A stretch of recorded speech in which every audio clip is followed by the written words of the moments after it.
შინაგან საქმეთა სამინისტროს 2024 წლის 9 თვის მონაცემების მიხედვით ქვეყნის მასშტაბით 1563 ავტოსაგზაო შემთხვევა მოხდა, რის შედეგადაც დაშავდა 2045 ადამიანი. ავარიების შედეგად დაღუპულთა რაოდენობა 125-ს აღწევს. გასული 5 წლის მონაცემების მიხედვით კი ყოველწლიურად ავარიის შედეგად გარდაცვლილი ადამიანების რაოდენობა 400-450-ის ფარგლებში მერყეობს. ციფრები საგანგაშოა და ის დაფიქრებას მოითხოვს ნებისმიერი პასუხისმგებლიანი მოქალაქისგან. დაუდევრობა, გადაჭარბებული სიჩქარე, ავტომანქანების გაუმართავობა, ქვეითად მოსიარულეთა უყურადღებობა. ამ მიმართულებით რეგულაციების გამკაცრებაზე საუბრობენ ადგილობრივები, რომლებიც პასუხობენ კითხვას, თუ რა იწვევს ამ რაოდენობის ავტოავარიებს ჩვენს ქვეყანაში. გაუფრთხილებლობით, მაინც კანონის დაუმორჩილებლობით და უყურადღებობით. ძირითადად ალბათ ამის გამო მაინც ხდება ეს ავარიები. ჩანს კიდევაც როცა სადაც უნდა დაუთმოს ერთმა ავტომანქანამ მეორე მძღოლს, არ უთმობენ გზას და ეს ყველაფერი იწვევს ასეთ უბედურ შემთხვევებს. ზოგი საერთოდ ტრაგიკულად თავდება. ძირითადად ფეხით მოსიარულეები არ იცანენ ეს იქ გადადიან, იქ სადაც გადასასვლელი არ არის. ამიტომ ხდება ავარია.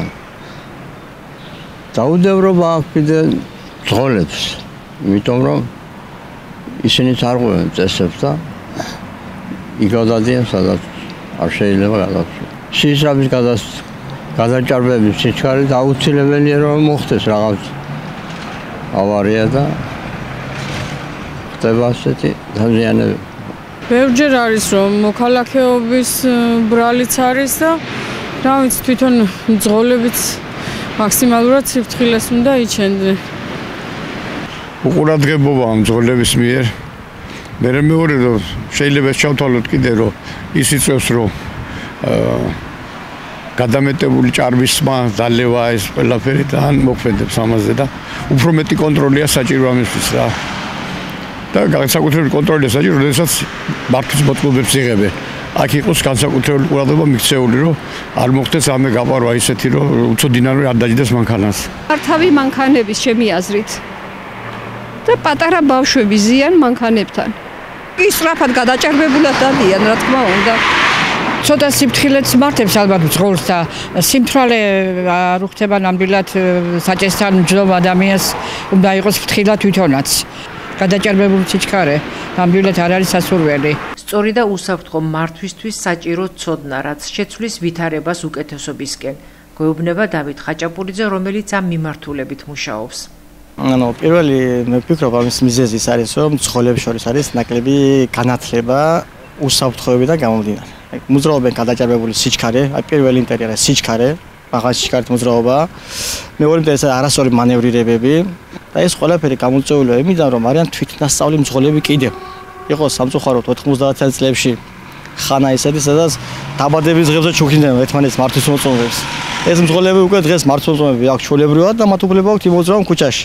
და მათ რასაც უსაფრთხოება ქვია, ამ წესებს ნაკლებად იცავენ, ნაკლებად უყურებენ, საგზაო ნიშნებს არ აქცევენ ყურადღებას. აი მაგალითად ლოგიკური შეიძლება მოყავს შემთხვევა ასეთი, აი მაგალითად ავტობანზე ხომ 100-ია მაქსიმალურად პირობითად ავიღოთ ხო?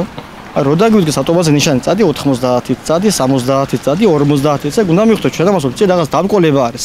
ანუ ამას არ აქცევენ ყურადღებას, მოძრაობენ იგივე სიჩქარით და სამწუხაროდ შეიძლება ხდება დამკოლება, უკვე ვეღარ ჩერდება, თვითონ ავტომობილი ვეღარ ჩერდება და ეს არის ძირითადად პირველი მიზეზი სიჩქარე, გადაჭარბებული სიჩქარე და ცოტა განათლების ზონე მძღოლებს შორის ნაკლები სამწუხაროდ. არ აქცევენ საერთოდ ნიშნებს ყურადღებას. გზაზე მე მყოლია ძალიან ბევრი ქალაქში ხო გადავიდა პრაქტიკა.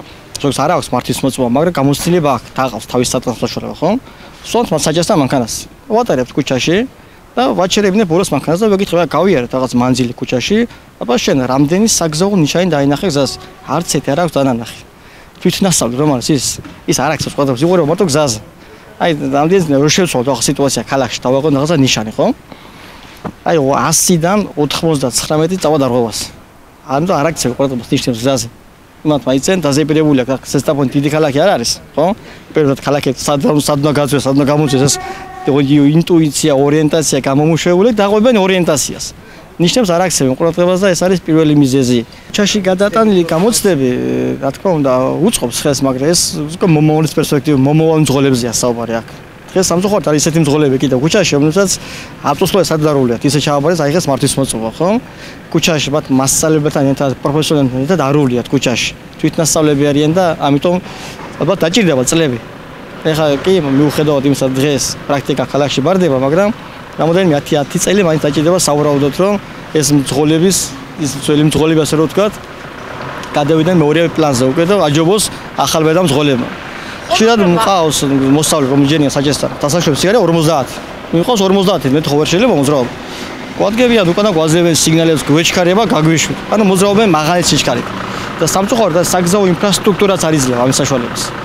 ჩვენთან საგზაო ინფრასტრუქტურა მაღალი სიჩქარით მოძრაობს არ იძლევა, იმიტომ რომ სად იქნება ამოღებული იამა, მიტოვებული, სად იქნება რაღაცა დაბკოლება, სად პირუტყვი გადმოდის გზაზე, სად ადამიანი გადმოდის გზაზე და ეს იწვევს ერთად ავარებს. შეგახსენებთ, მართვის მოწმობის მისაღები პრაქტიკული გამოცდის ნაწილი ორ ეტაპიანია. პირველი ეტაპი ტარდება დახურულ მოედანზე, მეორე კი რეალური საგზაო მოძრაობის პირობებში.